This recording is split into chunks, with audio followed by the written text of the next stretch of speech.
All right, so why, right? Well, I'm gonna go ahead and answer the question first and then go into my little explanation, or I guess a little example. I personally think this gives a little bit more control, right? Let's say you have a pretty boring 808 pattern over this pretty boring melody, whatever, this is an example, right? The melody doesn't matter.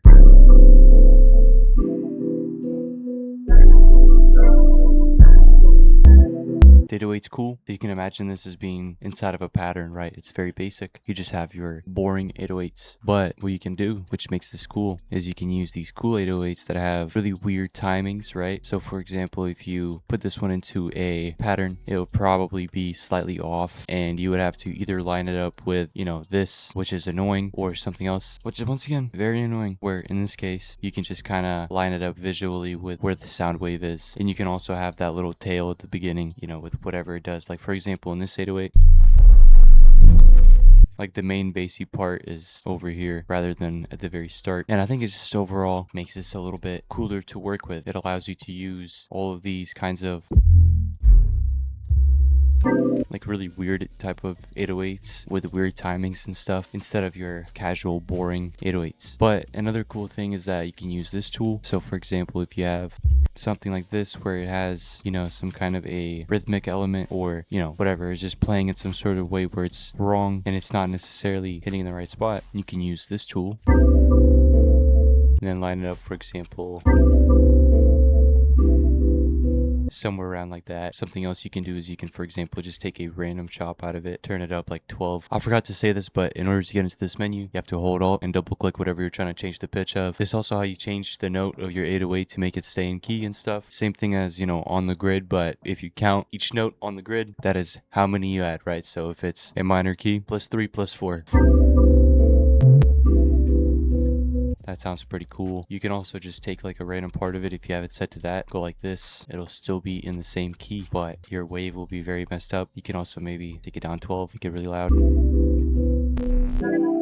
and that will, mess with your sound. So that's pretty cool. Then in terms of drums, I've been making drums in the grid for quite some time now, but I don't think I've ever explained it outside of that drum tutorial where I just kind of said that it gives you more freedom, where I do think it does, but at the same time, I think it also gives you more control, right? As in, once again, the same thing as with the 808s, you can stretch sounds, you can cut them up in some sort of very specific way, make them cut off in a very specific time, especially whenever it comes to like kicks, for example, whenever it comes to, the way that kicks and 808s play together, that's very cool. You can mess around with that a lot. For example, I did in this example, I guess these wouldn't necessarily be kicks, but it kind of work in the same sort of way.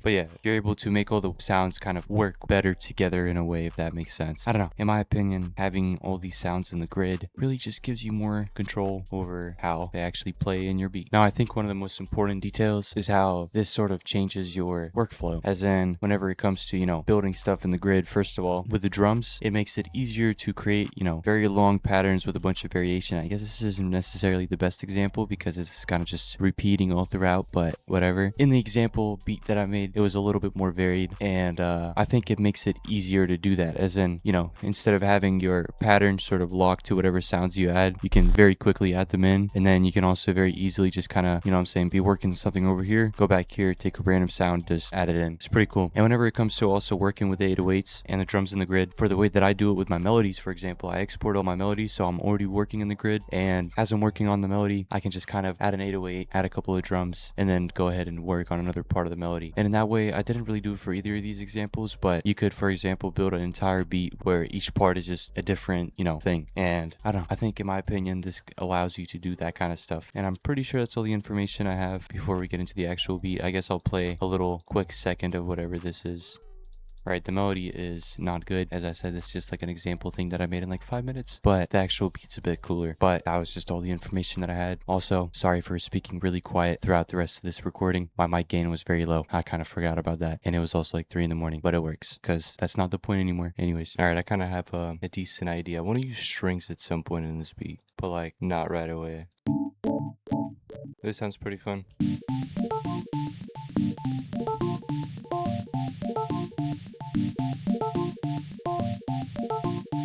I know that the 1/6 gets used over and over again, but I just love it. It sounds so fun compared to just making beats in 1/4. At this point, my ears are like adjusted to it.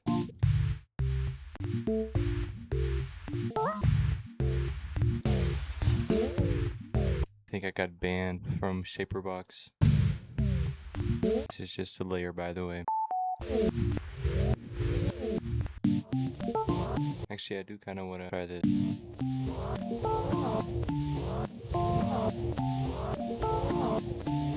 I'm gonna try rearranging these.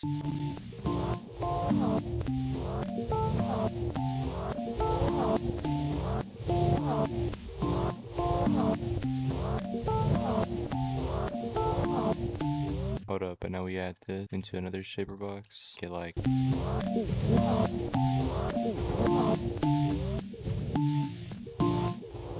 kind of a little trippy melody. That would work. On C now? No. So should be this.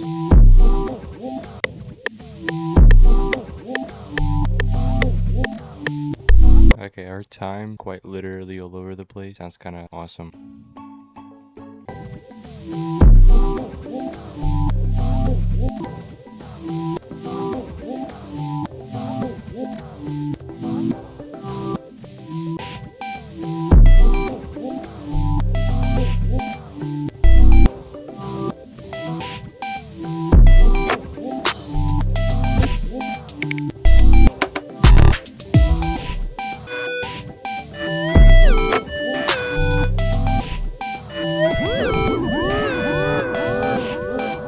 This setting right here, you have this one, right? And you have this one. This one works with 1/6.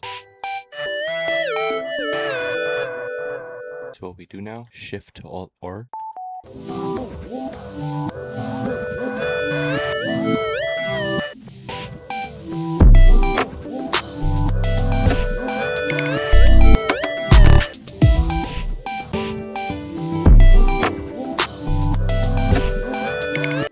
feel like I could run these strings through.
Sorry for not speaking a lot. I'm kind of recording this a little bit late, but I think you can just visually see the thought process. It's kind of all over the place. It's mostly been melody for the last little bit because I've been trying to add quite a bit of stuff to this, but the rest of this will be finishing up the drums that I already have. And to be honest, I do quite like the fact that I already have drums on this, because if I was just now done with the melody, I would be really upset. Now I can just go to all these 808s and change the key on here as well. This gets from this guy, by the way.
Pretty sure a lot of these 808s are like slightly off, but I'll go back in here and fix them tomorrow. That'll be making a little bit more sense, and then I'll also probably add some effects and stuff.